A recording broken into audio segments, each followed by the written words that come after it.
Hi there, this is Middle School Math with Dr. Koenig. Today we are talking about vertical angles.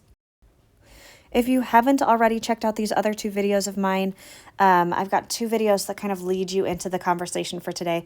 Angle Basics is all about how do you name an angle, how do you measure an angle, what is the measure of an angle, why do we talk about angles, and that notation piece really comes up a lot in that video. In the second, complementary and supplementary angles, we talk about specific angle types that you see very, very frequently.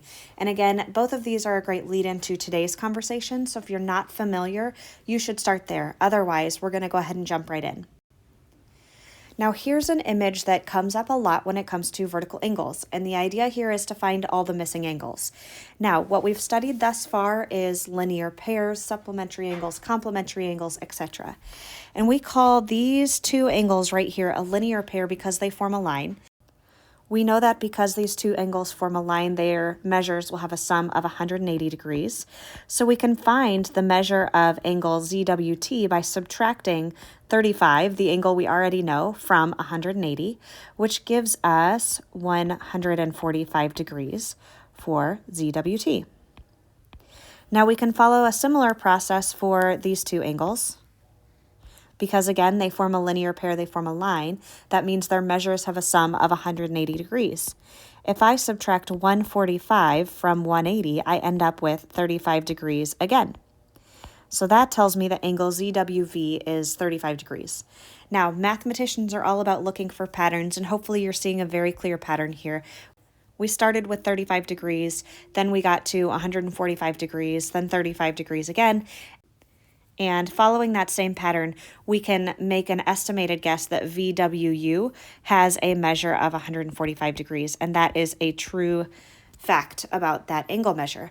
Now, what we're noticing is that these angles that are across from each other have the same measures, and that's important information, and those are our vertical angles. So let's talk about the actual definition for what a vertical angle or a pair of vertical angles actually is. So vertical angles, as I mentioned, they come in pairs. They are non-adjacent angles created by two intersecting lines. So here I have a picture of two intersecting lines, and I have yellow arrows that are showing you where the vertical angles are. So in this picture, angle ABD is paired with angle CBF, and we call those vertical angles. In fact, I only pointed arrows toward those two, but when we have one pair of vertical angles, we often have more pairs of vertical angles. In this picture, angle CBA and angle DBF also make a vertical angle pair. And what's important to know about vertical angles is that they are congruent. Congruent is a very important word in mathematics. It means that they're the same. So when we're talking about shapes, it often means that their angles are the same, that their side lengths are the same. In the case of angles, it means that their measures are the same. So vertical angles are congruent, which means they have equal measures. Now, once we have a general feel for vertical angles, it makes solving problems like this much easier. So here we're specifically looking for the measure of angle ABC. In fact, we're going to find all of the angle measures just so you can kind of see how vertical angles play out. Now, because I see that I've got two lines that are intersecting, that tells me that angle ABC and angle DBF are vertical angles, and thus they are congruent, or they have the same measure. So I already know that angle ABC has a measure of 102 degrees. I didn't have to go through the long process of finding every angle. Now, also knowing that I have vertical angles and knowing that I still have linear pairs to work with makes finding the other angles much easier. Angle ABC and CBF make a linear pair, so I can take 180 and subtract 102 to find the measure of angle CBF, and I get 78 degrees. And because angle CBF is a vertical pair with angle ABD, I know that ABD also has a measure of 78 degrees. This problem is a little more algebraic, and you'll see a lot of these throughout the study of geometry. We know something about angles and we use some algebra to solve. That's because in the real world, when it comes down to finding angle measures, we sometimes have to work around constraints like using variables. So it kind of helps us with that problem solving skill. Now, in this problem, we're looking to find the value of x. Of course, I know that the measure of the angle is 95 degrees, right? Because I see my vertical angle pair. I know that this angle will be 95 degrees, but the problem is looking for the value of x. So I'll use the idea that my angles are congruent to set up an equation. I know that 5x has to equal 95 degrees because they are vertical angles. They are congruent. I can solve algebraically by dividing by 5 on both sides, which tells me that x is equal to 19.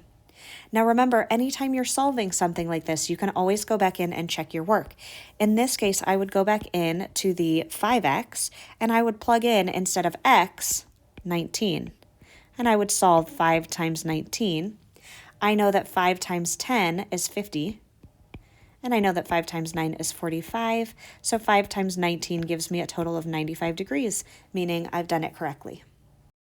Now that we've got a feel for vertical angles, let's look at how that property works with all other angle properties that we've learned thus far, so complementary, supplementary, etc. In this case, I see that MP and LN are straight lines, and that's really pointing us toward the fact that we will have some vertical angles because we have two lines that intersect. So that tells me that PRN and LRM are going to be vertical angles, which leads me to believe that LRM is 42 degrees. Now from here, we've got to combine other angle properties to find the rest of the missing angle measures. So there are a couple different ways we can go. The first thing I notice is that I do have a linear pair. Angle MRL and LRP form a line. They are supplementary. That means they have a sum of 180 degrees. So I can subtract from 180 the 42 degrees that I already know. That gives me 138 degrees for angle LRP, 138.